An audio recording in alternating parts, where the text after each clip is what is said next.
Je vous ai promis de parler de jalousie et voilà, ça y est. Donc c'est ma vision de la chose, c'est ma manière de voir la jalousie telle que c'est une émotion, bien entendu, qui est provoquée, c'est un sentiment, émotion, provoquée par certaines choses et chez certaines personnes. En tout cas, les gens qui réussissent, en général, ils ne sont pas jaloux.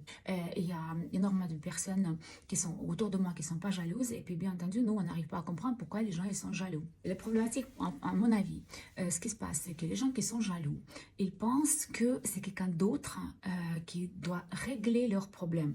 Tout est dû, vous savez, doit quelque chose à eux. Et quand ils voient que d'autres réussissent, ils se comparent forcément, mais quand je vous dis les personnes qui réussissent, ils ne sont pas jaloux parce que déjà de un, ils n'ont pas le temps. En plus, ce sont les personnes qui partagent.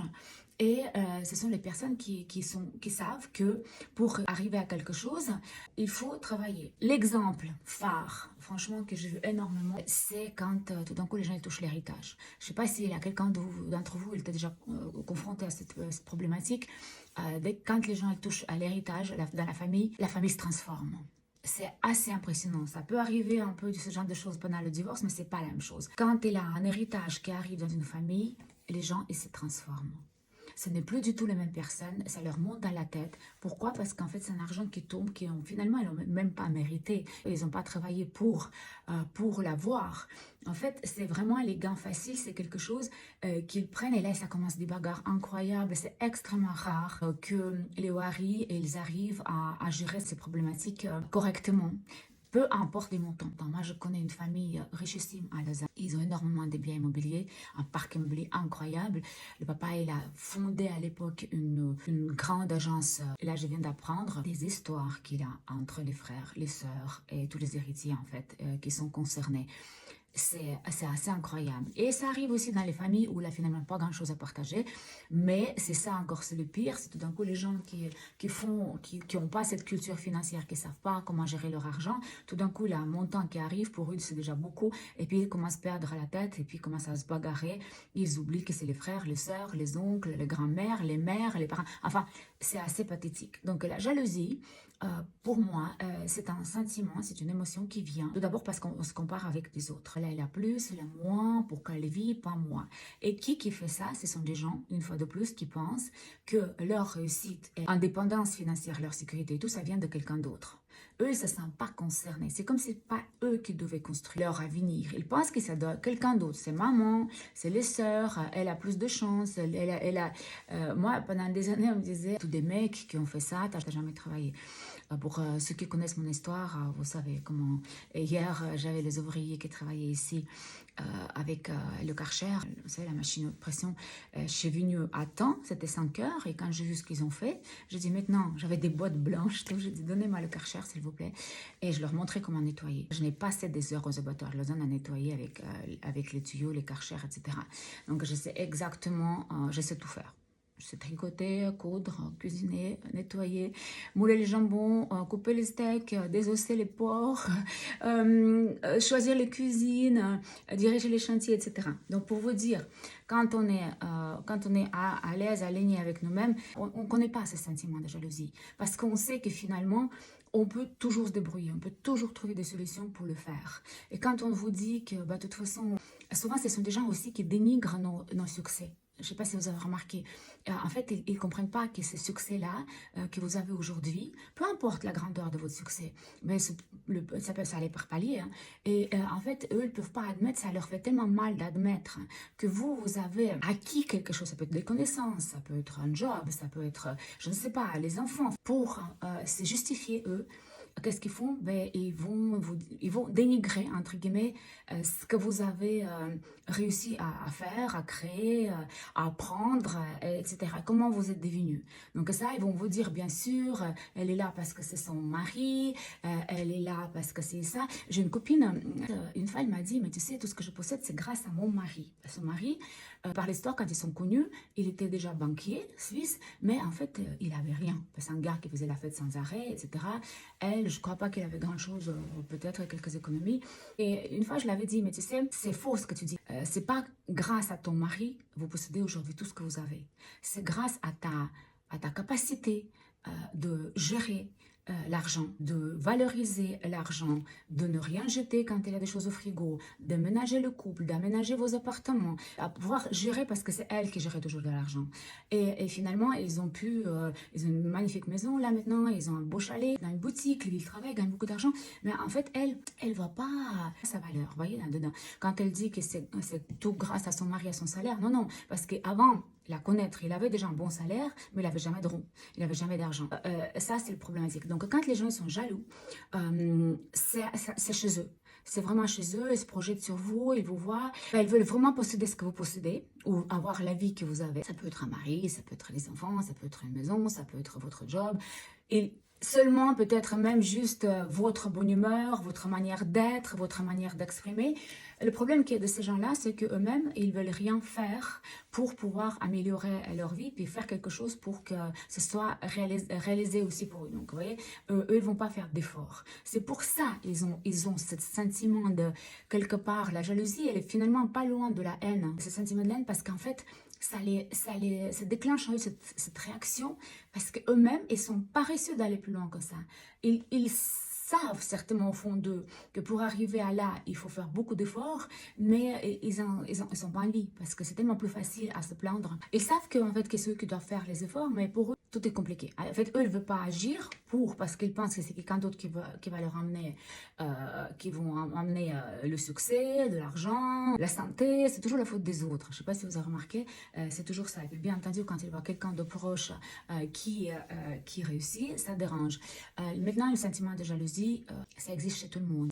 Quand on dit je ne suis pas jalouse ou je ne suis pas jaloux, on triche un tout petit peu parce que le pourcentage il est différent dans notre taux de jalousie, mais la jalousie existe même entre les conjoints, même entre les parents, les mamans, les enfants, c'est entre les frères, les sœurs, énormément.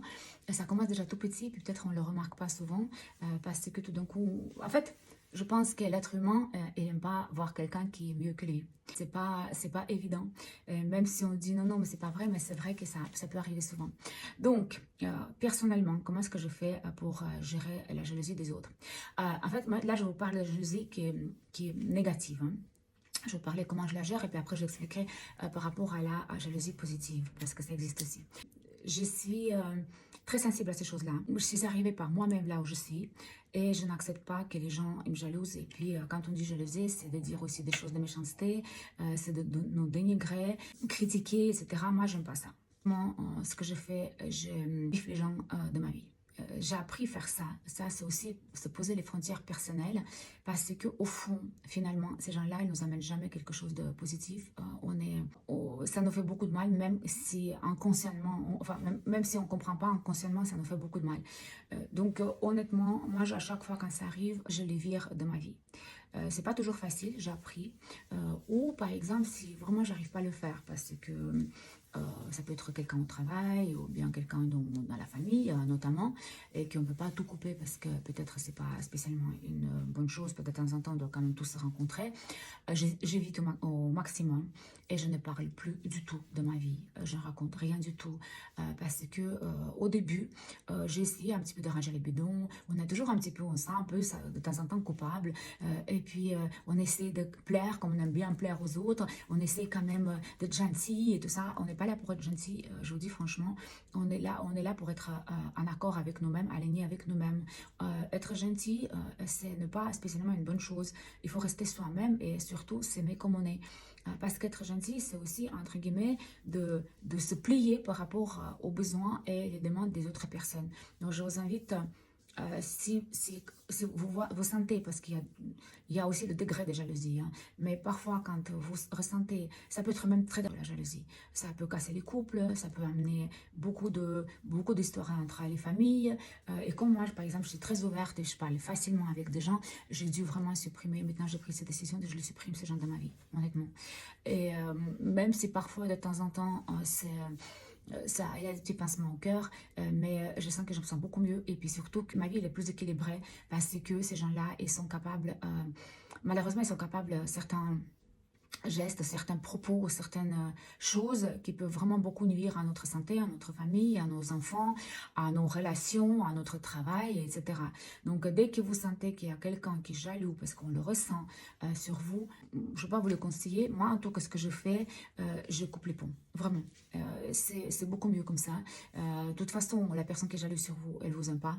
Alors, donc, aller chercher son amour, c'est inutile.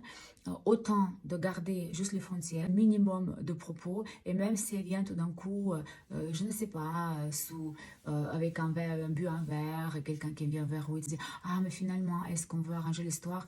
Je vous assure, ces histoires-là ça arrange jamais. Les gens qui sont jaloux, ils sont jaloux à vie, ils vont être toujours jaloux sur vous, sauf que quand vraiment à un moment peut-être ça peut changer, mais c'est extrêmement rare. Honnêtement, c'est extrêmement rare. Avoir le sentiment de compétition envers quelqu'un, moi qui est quand même qui était dans l'escrime, et je sais ce que c'est, voilà, la compétition, vouloir d'aller. La compétition, ça nous montre, ça nous donne envie de se surpasser, d'aller gagner, vous voyez, d'être meilleur que l'autre. C'est ce qu'on fait quand on voit quelqu'un qui nous inspire, on va aller voir, on va aller chercher comment elle fait pour faire ça.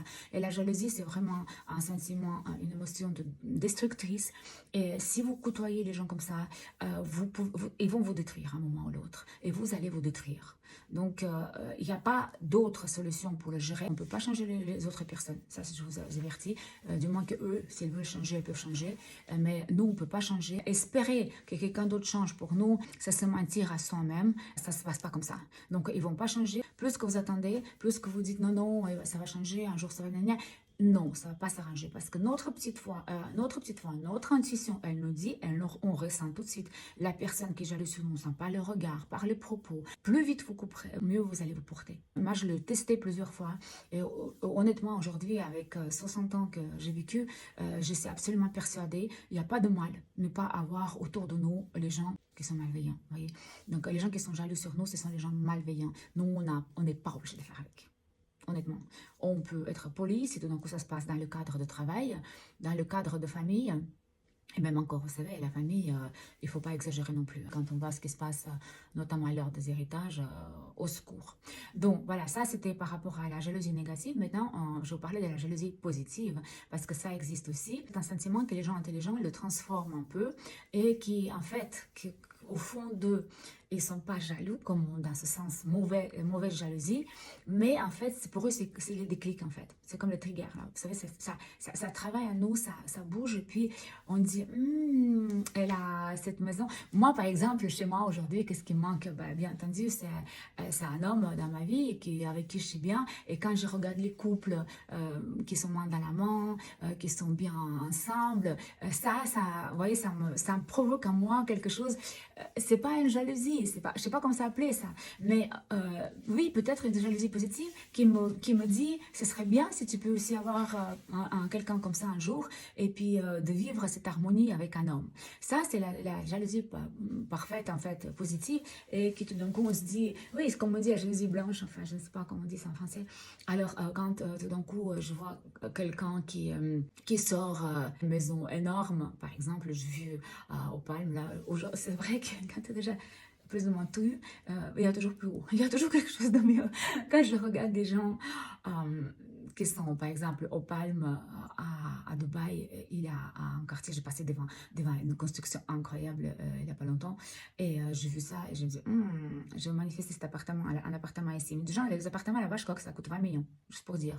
Mais quand je vois les gens qui habitent là-bas, je me dis, mais alors s'ils sont là-bas, donc ça existe, et ce n'est pas cette jalousie maladive, mais c'est quelque part, ça me pousse, ça me donne l'idée et se dire, mais pourquoi pas moi? Donc, la jalousie positive, c'est vraiment se dire, voilà, je veux aussi avoir ça, je vais être comme eux. Voilà, ça c'est ce qui concerne la jalousie positive. Là, je vais vous parler des amis et de la famille, comment gérer ça et comment en fait ça se passe souvent ces questions qui reviennent, notamment pour... on voit ça très bien, peut-être on voyait ça moins avant, mais on voit ça très bien avec les réseaux sociaux. Qu'est-ce qui se passe que tout d'un coup quand on démarre un business digital, comme par hasard, bien entendu, on a qui comme abonné? Ben, les abonnés, c'est notre famille ou nos connaissances. On se lance sur le réseau, ils se disent mais qu'est-ce qu'elle fait, etc. Elles se projettent sur nous, ils vont observer pendant un temps qu'elle va se casser la figure ou bien elle va réussir, mais est-ce que c'est vraiment bien ou pas, mais t'as vu ce qu'elle fait, est-ce qu'elle ose, elle est ridicule, etc. Et puis ce qu'elle fait, ça m'intéresse pas, etc. Toutes ces questions-là. Et nous, en fait, comme on n'a personne d'autre comme follower à part ces gens-là, ben forcément, on est sensible parce que tout le monde aime être reconnu, comme je vous ai déjà dit. Donc, forcément, on est un peu quand même... Alors, on attend de la part de nos proches qui like nos posts, qui commentent, qui nous suivent, qui s'intéressent à ce qu'on fait. Et puis, en général, il n'y a que très, très peu de monde qui fait ça. Dans la famille, en général, on nous critique, on dit qu'est-ce que tu as fait là, ça me fait honte, les autres, ils vont voir. Ou, en général, il y a encore une ou deux personnes uniquement qui nous dérangent et puis qui n'osent pas aller sur les réseaux parce que chacune elle a cette personne, ça peut être une mère, ça peut être un ex, ça peut être quelqu'un d'autre, nos enfants qui peuvent nous déranger, puis on va pas spécialement se montrer sur les réseaux parce on est gêné par rapport à ça. Donc, comment gérer ce genre de choses? Tout d'abord, il faut savoir que nos proches et nos amis, ce ne sont pas nos clients. Et quand on fait ça, on ne fait pas ça pour eux. On fait ça bien pour quelqu'un d'autre. On fait ça parce qu'ils vont de toute façon en général pas s'intéresser à ce qu'on fait. Donc déjà ça va être faire pas mal de nettoyage. Dans les plusieurs cas c'est comme ça. Mais en plus de ça, au niveau d'amitié je dis. Mais en plus de ça, donc on fait notre activité comme on le sent. On a notre client idéal, on sait pourquoi on fait et qu'est-ce qui nous guide à faire ça, quelle est notre vision, pourquoi on le fait. Il ne faut pas du tout penser est-ce qu'ils vont liker. Une chose importante, c'est un des blocs en fait, financiers aussi qui est très intéressant. Je parle souvent de la position de l'enfant. Alors quand on se fâche parce que nos clients ne nous suivent pas, parce que nos amis ne se suivent pas. Moi j'ai deux comptes actifs sur Instagram, Valadiz et puis Life Coaching. Et bien sûr, j'étais sur Valadiz et puis après, par la suite, j'ai créé Life Coaching et j'ai invité tout le monde. J'ai demandé, allez les amis, vous partagez, suivez-moi, est-ce que vous venez sur mon compte et tout. Et il y a quasi personne qui est venu. Une fois, il me fallait 50 personnes sur YouTube pour pouvoir faire les directs.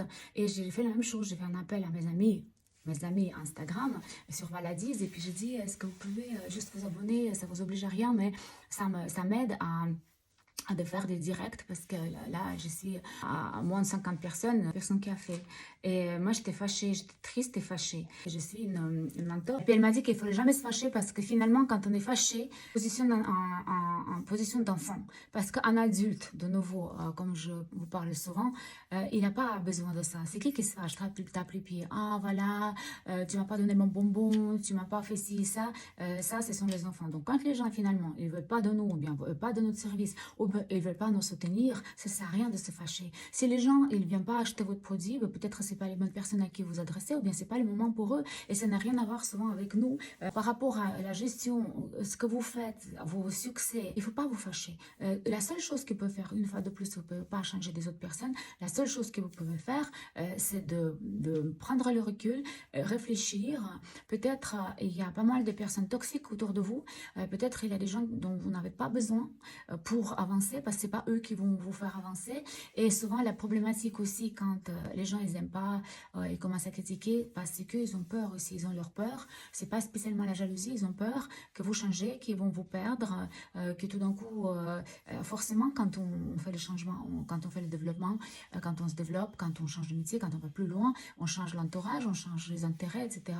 Et puis eux, ils vous aiment comme vous êtes maintenant, ils veulent vous garder pour eux parce que chaque personne, elle retrouve quand même son intérêt derrière chaque relation, qu'on ne veut le pas. Donc forcément, ils se disent, attends, si tout d'un coup, maintenant, je ne veux plus me donner des conseils gratuits, donc elle va devoir les payer, mais je ne veux pas les payer à elle parce qu'elle m'a toujours donné gratuit. Et là, ça va, vous avez des problèmes. Donc, ne vous amenez pas ça sur vous. Si vous voyez que les gens ne vous suivent pas dans votre évolution, dans votre développement, dans votre peut-être une vie nouvelle ou juste ces changements-là, c'est pas les bonnes personnes. Je suis sûre que vous allez tomber sur des personnes qui sont comme vous, qui sont ambitieuses, qui veulent plus, parce que finalement, ceux qui ne veulent pas changer et ceux qui ont peur que les autres changent, c'est ceux qui vont toujours rester toujours au même endroit, ils vont avoir toujours le même sentiment de jalousie pour tout le monde. Ce ne sera pas vous, ce sera quelqu'un d'autre.